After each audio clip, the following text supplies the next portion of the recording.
ഒരു അരമുറി തേങ്ങക്ക് ഇപ്പം എല്ലാവരും വീട്ടിലുണ്ടാവും. പക്ഷെ ഇതാർക്കും അറിയില്ല എന്നുള്ളതാണ് കുഴപ്പം. ഇതെങ്ങാനറ്റങ്ങൾ അറിഞ്ഞാലോ പിന്നെ നിങ്ങൾ തേങ്ങ കണ്ടാൽ ആദ്യം ഇത് ചെയ്തിട്ടേട്ടാ വേറെ എന്തെങ്കിലും ചെയ്യുള്ളൂ.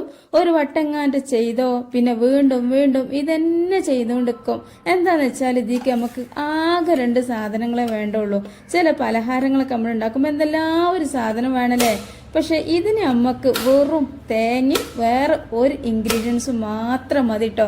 അതാണെങ്കിൽ നമ്മളെ വീട്ടിൽ എപ്പോഴും ഉണ്ടാകുന്ന ഒരു മുതലും കൂടിയാണ്. അപ്പം ഇങ്ങോട്ട് നോക്കിയാണ് അതിന് വേണ്ടിയിട്ട് നിങ്ങൾക്ക് എത്ര തേങ്ങ വേണം എടുക്കട്ടോ. കാരണം ഓരോ അളവിനനുസരിച്ചിട്ട് ചെയ്തോളി. ഞാൻ തന്നെ ഇപ്പോൾ ഇത് ഒരു തേങ്ങ കൊണ്ട് ഉണ്ടാക്കി അത്യാവശ്യമൊക്കെ ഉണ്ടേനി മക്കളെ ഇതിൻ്റെ ടേസ്റ്റ് കൊണ്ട് വെക്കും. തേങ്ങില്ല എന്നല്ല ഞാൻ രണ്ടാമതും ഉണ്ടാക്കി. കാരണം അത്രക്കും രസമാണ്. പിന്നെ ആണെങ്കിൽ ഇത് ഉണ്ടാക്കാൻ വലിയൊരു പണിയുമില്ല, അതാണുള്ള ഗുണം. അപ്പോൾ ഏതായാലും ഇങ്ങോട്ട് നോക്കിയാണ് ഞാൻ ഒരു തേങ്ങ ഇങ്ങോട്ട് പൊട്ടിച്ച് കാണ്ട് അതിലത്തെ വെള്ളം നമ്മൾ മാറ്റിക്കണം കേട്ടോ. കുടിച്ചിട്ടുമില്ല ചിന്തിയിട്ടുമില്ല. കാരണം എന്താ വെച്ചാൽ അതിലത്തെ വെള്ളം നമുക്ക് ആവശ്യമാണ്. സാധാരണ നമ്മൾ തേങ്ങ പൊട്ടിച്ചാൽ ആ വെള്ളം അങ്ങോട്ട് കുടിക്കലല്ലേ, അല്ലെങ്കിൽ ഒഴിവാക്കൂലേ. അപ്പോൾ ഇനി ആരും ആ വെള്ളം കുടിക്കും ഒഴിവാക്കും ചെയ്യലിട്ടോ ഈ ഒരു സംഭവം നമ്മൾ ചെയ്യുമ്പോൾ. അപ്പോൾ ഇങ്ങോട്ട് നോക്കിയാണ് തേങ്ങ ചിരകുകയാണ് ഞാൻ. ഇനിയിപ്പോൾ നിങ്ങൾക്ക് കയ്യൊന്നുണ്ടെങ്കിൽ പൂണ്ടൊക്കെ എടുത്തോളി. ഏതായാലും അത്യാവശ്യം വിളവ് കുറഞ്ഞ തേങ്ങയാണ് കേട്ടോ എടുത്തുക്കണത്. ഇനിയിപ്പോൾ നിങ്ങളെടുത്ത് വിളവുള്ള തേങ്ങയാണ് എടുത്തതെന്നുണ്ടെങ്കിൽ ഇതൊക്കെയാണ് അതിൻ്റെ അടിയിൽ വിളഞ്ഞ തേങ്ങൻ്റെ അടിയിൽ ഉണ്ടാവും ഇതുപോലൊരു കാപ്പി സാധനം. അപ്പോൾ അതുകൊണ്ട് നിങ്ങൾ എന്ത് ചെയ്യുക, നല്ല വിളഞ്ഞ തേങ്ങ ഒക്കെ ആണെങ്കിൽ ഇതിൻ്റെ മുകൾ ഭാഗം മാത്രം ചിരകിയിട്ട് ആ വൈറ്റ് കളറ് തേങ്ങ മാത്രം എടുത്തിട്ട് ആ ഒരു ബ്രൗൺ കളറ് തേങ്ങൻ്റെ ഭാഗങ്ങൾ മാറ്റി വെക്കണം കേട്ടോ. പിന്നെ അതുപോലെ തന്നെ കുറച്ചൊരു വിളവ് കുറഞ്ഞെന്നല്ല, സാധാരണ വളിഞ്ഞിട്ടുണ്ട്. നല്ലോണം ചിരട്ട കറുത്ത് ഇട്ടില്ലാത്ത ആ ഒരു തേങ്ങയാണ് ചിരകണമെന്നുണ്ടെങ്കിൽ നിങ്ങൾ അടിഭാഗം മൊത്തം ചിരകിക്കോളി. ഒരു കളർ ചേഞ്ചും നമ്മൾ ഈ ഒരു സംഭവത്തിന് ഉണ്ടാവില്ല. അതുകൊണ്ട് തന്നെ ഞാനിത് മുഴുവനും, ഞാനിപ്പോൾ അത്യാവശ്യം നല്ലോണം ചിരട്ട കറക്കാത്ത തേങ്ങയാണ് എടുത്തത് കേട്ടോ. അതുകൊണ്ട് ഞാൻ മുഴുവനും എടുത്തതാണ്. അപ്പോൾ ഇനി പൂണ്ടിട്ട് ചെയ്യുകയാണെങ്കിൽ അങ്ങനെ ചെയ്യാം. അപ്പോഴും അതിൻ്റെ ആ ഒരു അടിഭാഗം നിങ്ങളൊന്ന് ചെത്തി കളഞ്ഞാൽ വേണ്ടി കേട്ടോ. അതല്ല നിങ്ങൾ ചിരകിയിട്ടാണ് എടുക്കണമെന്നുണ്ടെങ്കിൽ അതിൻ്റെ മുകൾ ഭാഗം ചിരകിയാൽ മതി. ഞാനിപ്പം ഈ ഒരു തേങ്ങ നല്ല പച്ച തേങ്ങ ആയതുകൊണ്ട് തന്നെ മുഴുവനും ഇങ്ങോട്ട് ചിരണ്ടി കേട്ടോ. അപ്പം ഇനി വെള്ളാത്ത തേങ്ങ ഒന്നും പോയി എടുക്കണ്ട, അത്യാവശ്യം വെളിഞ്ഞോട്ട തേങ്ങ ഒക്കെ. എന്നിട്ട് എന്ത് ചെയ്ത് ആ ഒരു തേങ്ങ ഞാൻ ചിരകിയതിൻ്റെ ശേഷം മിക്സിൻ്റെ ജാറ് കിട്ടുകാണ്ട് ഒരു തുള്ളി വെള്ളം കൂടി ഒഴിക്കാതെ ഇതുപോലൊന്നും ഇങ്ങോട്ട് പൊടിച്ചെടുത്തിട്ടോ. എന്താ വെച്ചാൽ നമ്മൾ തേങ്ങാപ്പൂവ് എന്നൊക്കെ പറയില്ലേ, ആ ഒരു രീതിയിലാണ് പൊടിച്ചെടുത്തത്. അപ്പം ഇനിയിപ്പോൾ കരണ്ടൊന്നും ഇല്ലാന്നുണ്ടെങ്കിൽ ആക്കി ചിരകിയാലും മതിയാവും കേട്ടോ. അപ്പം ഞാൻ അതിൽ നിന്ന് കുറച്ചൊന്ന് തിന്നപ്പോൾ എൻ്റെ കൊല്ലിയിൽ ഇങ്ങനെ ആ പീര കുടുങ്ങിയാണ്. അതാണ് വർത്താനത്തിന് ചെറിയൊരു കുടുങ്ങൽ കേട്ടോ. അപ്പോൾ ഏതായാലും കൊണ്ടുവയ്ക്കണം ഈ ഒരു തേങ്ങ നമുക്കൊന്ന് അളന്ന് നോക്കണം. വല്ലാത്തൊരു ടേസ്റ്റുള്ള പലഹാരമാണ്. പിന്നെ ആണെങ്കിൽ ഇതിന് ഒരു പണിയില്ല, വെറുതെ നിൽക്കുന്ന സമയത്ത് പോലും നമുക്ക് ഉണ്ടാക്കുകയും ചെയ്യാം. പിന്നെ എന്ന് പറഞ്ഞാൽ ഉണ്ടാക്കുമ്പോൾ കുറച്ച് കൂടുതൽ ഉണ്ടാക്കി വെക്കണമെന്ന് മാത്രമേ എനിക്ക് പറയാനുള്ളൂ. അപ്പോൾ ഇതൊക്കെയാണ് ഞാൻ തേങ്ങ അളന്ന് നോക്കി കേട്ടോ. തേങ്ങ അളന്ന് നോക്കുമ്പോൾ ഒരു തേങ്ങ ചിരകിയിട്ട് ഇതുപോലൊന്ന് പൊടിച്ചെടുത്തപ്പോൾ ഒരു 1.5 കപ്പ് തേങ്ങയാണുള്ളത്. അപ്പം ഞാൻ ഒരു കപ്പ് അളന്നു, ബാക്കി എനിക്ക് ഏകദേശം നമുക്ക് കമ്മട്ട് മനസ്സിലാവുമല്ലോ. അപ്പോൾ അതുകൊണ്ട് തന്നെ ബാക്കി അളന്നിട്ടില്ല. ഏകദേശം കണ്ടാൽ തന്നെ അറിയാം 1.5 കപ്പ് തേങ്ങ ഉണ്ട്. അത് ഞാൻ മിക്സിൻ്റെ ജാറിൽ അവിടെ വെച്ച് കേട്ടോ. എന്തിനാ വെച്ചാൽ കപ്പ് നമുക്ക് ആവശ്യമുണ്ട് പഞ്ചസാര അളന്നെടുക്കാൻ വേണ്ടിയിട്ടാണ്. അപ്പോൾ ഇതിലേക്ക് ആകെ നമുക്ക് വേണ്ടതെന്ന് വെച്ചാൽ പഞ്ചസാരയും തേങ്ങയും തന്നെയാണ്.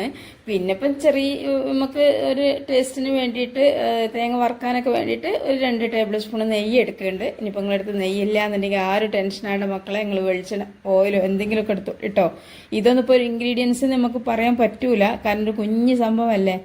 അപ്പോൾ ഏതായാലും ഞാൻ ആ ഒരു നെയ്യ് ചൂടായതിൻ്റെ ശേഷം പിന്നെ ഇത്തരം സംഭവങ്ങളൊക്കെ നമ്മൾ ചെയ്യുമ്പോൾ എന്താ ഏറ്റവും ടേസ്റ്റ് കൊടുക്കൽ നെയ്യിലാണ്. അപ്പോൾ നെയ്യ് ഉണ്ടെങ്കിൽ ചെയ്യുക, അല്ലെങ്കിൽ പിന്നെ നെയ്യിൻ്റെ ചോയ ഇഷ്ടമില്ലാത്ത ആളുകളൊക്കെ ഉണ്ടാവും, ഇന്ന പോലുള്ള ആളുകൾ. ഞാനിപ്പോൾ നിങ്ങൾക്ക് വേണ്ടിയിട്ട് നെയ്യ് ഇട്ടതാണ് കേട്ടോ. എനിക്ക് ഒട്ടും ഇഷ്ടമില്ലാത്തൊരു സംഭവമാണ് ഈ നെയ്യ്. ഏതായാലും കിടക്കട്ടെ എന്ന് വിചാരിച്ചു. പിന്നെ ഇത് നമ്മൾ മട്ടത്തിനെ കൊണ്ട് ഉണ്ടാക്കി വരുമ്പോണ്ടല്ലോ നെയ്യൊന്നും നമുക്ക് ഇഷ്ടമില്ലാത്തവർ പോലും കഴിക്കും, അത്രക്കും ടേസ്റ്റാണ്. അപ്പോൾ ഏതായാലും ഈ ഒരു തേങ്ങ നല്ലോണം അങ്ങോട്ട് വറുത്തെടുക്കുക. പക്ഷേ കളർ ചേഞ്ച് ഒന്നും ആവരുത് കേട്ടോ. കളർ ചേഞ്ച് ഒന്നും ആവാൻ പാടില്ല, ഒരു വൈറ്റ് കളർ തന്നെ ആവട്ടെ. അപ്പോൾ ഹൈ ഫ്ലെയിമിൽ ഇട്ടിട്ട് ചെയ്യണതിന് കുഴപ്പമൊന്നുമില്ല, പക്ഷെ അത് പെട്ടെന്ന് ഇളക്കേണ്ടി വരും. അപ്പോൾ ഞാൻ ഹൈ ഫ്ലെയിമിൽ ഇട്ട് തന്നെ ചെയ്യണത്. അപ്പോൾ ഇനി നമുക്കിതിലേക്ക് വേണ്ടത് ഒരേ ഒരു ചേരുവ പറഞ്ഞതാണ് കേട്ടോ ഈ പഞ്ചസാര. ഇതിപ്പോൾ ആരെ വീട്ടിലായാലും പഞ്ചസാര ഇല്ലാതിരിക്കുക. അപ്പോൾ നിങ്ങൾ വിചാരിക്കുന്നുണ്ടാവും ഈ ഒരു പഞ്ചസാര ഹെൽത്തി ആയിട്ടുള്ളൊരു പലഹാരം ആവില്ലല്ലോ എന്ന്. അങ്ങനെ ടെൻഷനൊക്കെ ഉള്ള ആളുകളാണെങ്കിൽ അര കപ്പ് തേങ്ങ അല്ല എന്താണ് ശർക്കര എടുത്തോളൂ കേട്ടോ. ശർക്കര നല്ല കരണ്ടും കുറുമ്പൊന്നും ഇല്ലാത്ത ശർക്കര നോക്കിയിട്ട് പീൽ ചെയ്തിട്ട് തീക്ക് ഇട്ട് കൊടുത്താൽ മതിയാവും. അതല്ലാന്നുണ്ടെങ്കിൽ ശർക്കര ഒരു ലേശം വെള്ളത്തിൽ കുറുക്കി എന്ത് ചെയ്യുക, ഒന്ന് മെൽട്ടാക്കി എടുത്തിട്ട് അരിപ്പ വെച്ചിട്ട് ഇതിലേക്ക് ഒഴിച്ചെടുത്തിട്ട് ഒന്ന് ഇങ്ങനെ നല്ലോണം ഒന്ന് മിക്സ് ചെയ്തെടുത്താലും മതി കേട്ടോ, തീമൊക്കെ എടുത്തിട്ട്. അപ്പോൾ ഈ ഒരു പഞ്ചസാര ശർക്കര പാനി ഒഴിക്കണ പോലെ അല്ലല്ലോ, പഞ്ചസാര നല്ലോണം ഉരുക്കി വരാണ്ട്. അപ്പോൾ അതിന് വേണ്ടിയിട്ട് നമുക്ക് എന്ത് ചെയ്യുക, നമ്മൾ നേരത്തെ മാറ്റി വെച്ചിട്ടുള്ള ആ ഒരു തേങ്ങ വെള്ളം ഉണ്ടല്ലോ, അതിൽ നിന്ന് ഒരു 2-3 ടേബിൾ സ്പൂൺ ഇതിലേക്ക് ഒഴിച്ചെടുത്താൽ അത് പെട്ടെന്ന് തന്നെ ആ ഒരു ശർക്കരയൊക്കെ നല്ലോണം പഞ്ചസാരൊക്കെ നല്ലോണം ഉരുകിയിട്ട് വരും കേട്ടോ. അപ്പോൾ ഞാൻ പറഞ്ഞല്ലോ നിങ്ങൾക്ക് വേണമെങ്കിൽ ശർക്കരയിൽ ചെയ്യാം. അപ്പം എന്താ വെച്ചാൽ ശർക്കരയിൽ ചെയ്യുമ്പോൾ നമുക്കൊരു ഗോൾഡൻ കളറായിട്ട് കിട്ടും. അതല്ല പഞ്ചസാരയിലാകുമ്പോൾ നല്ലൊരു പ്യൂർ വൈറ്റ് ആയിട്ട് നമുക്ക് കിട്ടും. എങ്ങനെ വേണമെങ്കിലും നിങ്ങൾക്ക് ചെയ്യാം കേട്ടോ. അപ്പോൾ ഞാൻ ഇതിലേക്ക് നമ്മൾ ആ ഒരു തേങ്ങ വെള്ളം ഒഴിച്ചു കൊടുത്തിട്ടുണ്ട്. ഇനി ഇതൊന്നും കൂടെ മിക്സ് ചെയ്തെടുക്കുക. അപ്പോൾ തന്നെ ആ ഒരു പഞ്ചസാരക്ക് നല്ലോണം ഉരുകും. വളരെ സിമ്പിളായിട്ട് ചെയ്തെടുക്കാൻ പറ്റുന്ന ഇത്രയും നല്ല, അതും നമ്മളെ മക്കൾക്ക് നല്ല കേട്ടോ. ഇതിപ്പോൾ നമുക്ക് തന്നെ ചില സംഭവങ്ങളൊക്കെ മിഠായി പോലത്തെ സംഭവങ്ങളൊന്നും വലിയവർക്ക് ഇഷ്ടമുണ്ടാവില്ല അല്ലേ, അധികം ആളുകൾക്ക് എനിക്ക് ഇഷ്ടമല്ല കേട്ടോ.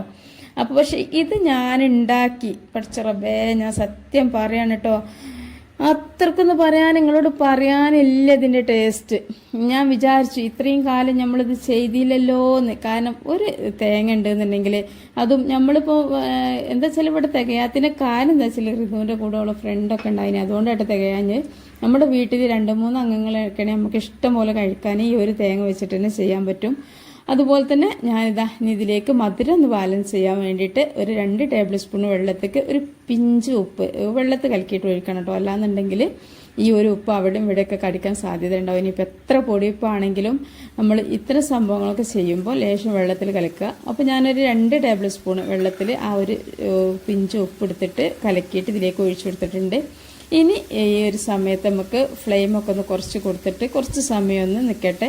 ആ ഒരു ടൈം കൊണ്ട് നമുക്കൊന്ന് സെറ്റ് ചെയ്യാനുള്ള പാത്രമൊക്കെ റെഡിയാക്കി എടുക്കാം കേട്ടോ. ലേശം വെണ്ണ ഒക്കെ ഒഴിച്ചിട്ട് ഒന്ന് സ്പ്രെഡ് ചെയ്തിട്ട് ഒന്ന് ചെയ്യണമൊക്കെ നല്ലതാണ്. അപ്പോൾ ഇനിയിപ്പോൾ നിങ്ങൾ ഏത് പാത്രത്തിലാണെങ്കിലും ഇനിയിപ്പോൾ ഓയിലോ നെയ്യോ എന്തെങ്കിലുമൊക്കെ ഒന്ന് പരറ്റി കൊടുക്കണം.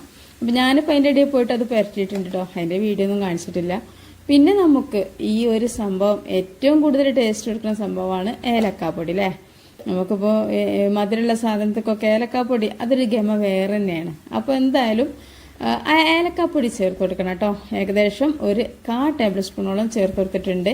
ഇനിയിപ്പം ഞാനിപ്പോൾ ഇട്ടെടുത്ത ഏലക്കാപ്പൊടി എന്ന് പറഞ്ഞാൽ ലേശം പഞ്ചസാരയും കൂട്ടി പൊടിച്ച് വെച്ചിട്ടുള്ള ഏലക്കാപ്പൊടിയാണ്. അപ്പോൾ നിങ്ങളുടെ വീട്ടിൽ അതില്ലാന്നുണ്ടെങ്കിൽ നിങ്ങളിപ്പോൾ ഏലക്ക പൊടിച്ചിട്ടൊക്കെ അല്ലേ ചെയ്യാം. അപ്പോൾ ഏലക്കൻ്റെ കുരു മാത്രമാണ് പൊട്ടിക്കണമെന്നുണ്ടെങ്കിൽ 1/4 ടേബിൾ സ്പൂണൊന്നും നമുക്ക് ഒരുപാട് ഏലക്ക കുത്തി പൊട്ടിക്കേണ്ടി വരും. അപ്പോൾ ഒരു 2-3 കുരു പൊട്ടിച്ചിട്ട് കൊടുത്താൽ തന്നെ നല്ല ചുവ ഉണ്ടാവും. ഇതിപ്പോൾ പഞ്ചസാര കൂട്ടി ചേർത്തതുകൊണ്ടാണ് കുറച്ച് കൂടുതൽ ഇട്ട് കൊടുക്കുന്നത്. പഞ്ചസാര കൂട്ടി പൊടിച്ചിട്ട് നമ്മൾ വെക്കുന്ന സമയത്ത് നമുക്കതിൽ ആ ഒരു ഏലക്ക മൊത്തമായിട്ട് നമുക്ക് കിട്ടും. അല്ലാന്നുണ്ടെങ്കിൽ നമ്മൾ ആവശ്യത്തിന് മാത്രം എടുത്തിട്ട് കുത്തിയെടുക്കുകയാണെങ്കിൽ ആ ഒരു തൊലിയൊക്കെ നമുക്ക് വേസ്റ്റായി പോകുമല്ലോ അല്ലേ. അപ്പോൾ അങ്ങനെയൊക്കെ ചെയ്തോളാൻ വേണ്ടിയിട്ട് കുറച്ച് ഏലക്കൊക്കെ എടുത്തിട്ട് അതൊന്ന് വെയിലത്ത് വെച്ചിട്ട് നല്ലോണം ഒന്ന് ചൂടോടൊക്കെ അങ്ങോട്ട് പൊടിച്ചെടുക്കുക. പിന്നെ ഒരുപാട് ആളുകളുണ്ട് ഏലക്ക വറുത്തിട്ട് പൊടിക്കുന്ന ആളുകൾ. അങ്ങനെ ആകുമ്പോൾ നമുക്ക് ആ ഒരു ഏലക്ക പൗഡറിൻ്റെ കറക്റ്റ് ടേസ്റ്റ് കിട്ടൂല. എപ്പോഴും ഏലക്ക നല്ല ജീരകമൊക്കെ പച്ചക്ക് പൊടിക്കണം കേട്ടോ നല്ലത്. ഇനിയിപ്പോൾ നല്ല ജീരകമൊക്കെ പൊടിക്കുകയാണ് വറുത്തിട്ടെന്നുണ്ടെങ്കിൽ തന്നെ ചെറുതായിട്ടൊരു 10% വറവാകുന്ന സമയത്ത് തന്നെ എടുത്തിട്ട് ആ ഒന്ന് പൊടിച്ച് വെക്കണം. അപ്പോൾ ഏലക്കൊക്കെ നിങ്ങൾ പച്ചന്നെ പൊടിച്ച് വെക്കുക.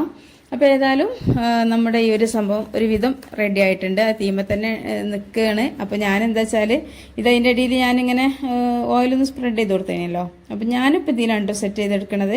നിങ്ങൾക്ക് ഏത് പാത്രത്തിൽ വേണമെങ്കിലും സെറ്റ് ചെയ്തേക്കുക. നമ്മൾ ചോറ് വിളമ്പണ പ്ലേറ്റിലോ അതല്ലാന്നുണ്ടെങ്കിൽ കുണ്ടൻ പാത്രത്തിലോ ഇനിയിപ്പം കേക്ക് ടിന്നിലോ എന്തിലാണോ നിങ്ങൾക്ക് ചെയ്യേണ്ടത് അതിലൊക്കെ ചെയ്യട്ടോ.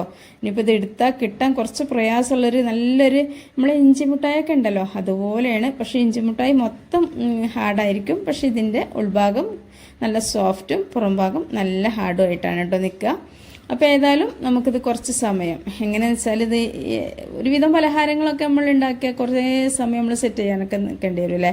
ഇത് നമുക്കൊന്ന് ചൂടാറിയാൽ തന്നെ കുത്തി അടുത്തിയെടുക്കട്ടോ. എന്നുവെച്ചാൽ ഇത് ഈ പെട്ടെന്ന് ഉറച്ച് പോകുന്നത്. പിന്നെ ഒരുപാട് ഉറച്ചിട്ടൊന്നും പോകില്ല, എന്നാലും അത്യാവശ്യം ഉറച്ചിട്ടൊക്കെ പോകും. അപ്പോൾ ഈ ഒരു സമയത്ത് നിങ്ങൾക്ക് വേണമെന്നുണ്ടെങ്കിൽ നമുക്ക് കട്ട് ചെയ്യാനുള്ള രീതിയിലുള്ള കഷ്ണങ്ങളൊക്കെ ഒന്ന് മാർക്ക് ഇങ്ങനെ നമ്മളൊന്നിങ്ങനെ വരച്ച് കൊടുക്കട്ടോ കത്തിയുണ്ട്. ഞാനിപ്പോൾ അങ്ങനെയൊന്നും ചെയ്യണില്ല. ഞാൻ ആ ഒരു സമയത്ത് തന്നെ ഇങ്ങനെ വെട്ടിക്കൊടുക്കാമെന്ന് വിചാരിച്ചാണ്. കാരണം ഇത് നമ്മൾ എന്താ വെച്ചാൽ ഒരു വട്ടം ഒറ്റ വട്ടം നമ്മൾ ഉണ്ടാക്കി നോക്കണം, അപ്പോഴാണ് ഇത് മനസ്സിലാവുള്ളൂ. പിന്നെന്ന് പറഞ്ഞാൽ ഇതിലേക്ക് നമുക്ക് ഒരുപാട് സംഭവങ്ങളൊന്നും വേണ്ട. തേങ്ങ മസ്റ്റാണ് കേട്ടോ, തേങ്ങ അല്ലാതെ ഒന്നും ചെയ്യാൻ പറ്റൂല. എന്നാൽ അതേപോലെ തന്നെ ഞാൻ ഇതുപോലെ തേങ്ങ വെച്ചിട്ട് ചെയ്ത സമയത്ത് ഒരുപാട് ആളുകൾ ഭയങ്കര ഇഷ്ടമായി, ഒരുപാട് ആളുകൾക്ക് ഷെയർ ചെയ്ത് കൊടുത്ത് ഉണ്ടാക്കിയിട്ട് ഞാൻ അന്നതിൽ ലേശം പൊടിയും കൂടി ചേർത്തിട്ടുണ്ടായിരുന്നു കേട്ടോ, കുറച്ച് കോൺഫ്ലോർ ചേർത്തിട്ടുണ്ടായിരുന്നു. പക്ഷെ അത് എല്ലാവർക്കും ഇഷ്ടമായി. അപ്പോൾ ഒരുപാട് ആളുകളുടെ പരാതി എന്ന് വെച്ചാൽ കോൺഫ്ലോറൊന്നും എപ്പോഴും വീട്ടിലുണ്ടാവില്ല, അതുകൊണ്ട് സിമ്പിളായിട്ടുള്ളതൊക്കെ കാണിക്കണം എന്ന് പറഞ്ഞിട്ട്. അപ്പോൾ ഇതിൽ കോൺഫ്ലോറോ ഒന്നും ആഡാക്കിയിട്ടില്ല കേട്ടോ നമ്മൾ. അപ്പോൾ വെറും തേങ്ങയും പഞ്ചസാരയും മാത്രമേ ഉള്ളൂ. അപ്പോൾ അവർ കമൻറ്റ് ചെയ്യണത് എന്താ വെച്ചാൽ ഇതാണ്, കുട്ടികൾക്കൊക്കെ ഒരുവിധം പലഹാരങ്ങളൊന്നും ഉണ്ടാക്കി കൊടുത്താൽ ഇഷ്ടാവില്ല, ഇതായപ്പോൾ വീണ്ടും വീണ്ടും മക്കൾ ചോദിക്കുകയാണ്, നല്ലൊരു പലഹാരമായി കാണിച്ചു തന്നതിന് ഒരുപാട് നന്ദി എന്നൊക്കെ പറഞ്ഞിട്ട്. അതിൻ്റെ കമൻ്റൊക്കെ വായിക്കുമ്പോൾ തന്നെ നമുക്ക് നല്ലൊരു സന്തോഷമാണല്ലോ അല്ലേ, നമ്മൾ ഉണ്ടാക്കിയ ഫുഡ് മറ്റൊരാൾ ഉണ്ടാക്കിയെന്ന് കാണുമ്പോൾ ഭയങ്കര ഇഷ്ടമാണ്. അപ്പോൾ ഏതായാലും ഇതും അതുപോലെ നിങ്ങളൊക്കെ ഒന്ന് ഉണ്ടാക്കി നോക്കേണ്ടി, പിന്നെയും നിങ്ങൾ ഉണ്ടാക്കും കേട്ടോ. കാരണം അത്രക്കും അടിപൊളി ടേസ്റ്റുമാണ്. പിന്നെ ഹെൽത്തി ആയിട്ടുള്ള പലഹാരമെന്ന് ഞാൻ പറയുകയൊക്കെ ചെയ്യാം, പക്ഷെ പറയാനിപ്പോൾ പഞ്ചസാരല്ലേ, ആ പഞ്ചസാര മനുഷ്യനെ പല രീതിയിലും ആക്രമിക്കുന്ന ഒരു സാധനം ആയതുകൊണ്ട് അതിന് ഞാൻ അത്ര അങ്ങോട്ട് പ്രോത്സാഹിപ്പിക്കണില്ല കേട്ടോ.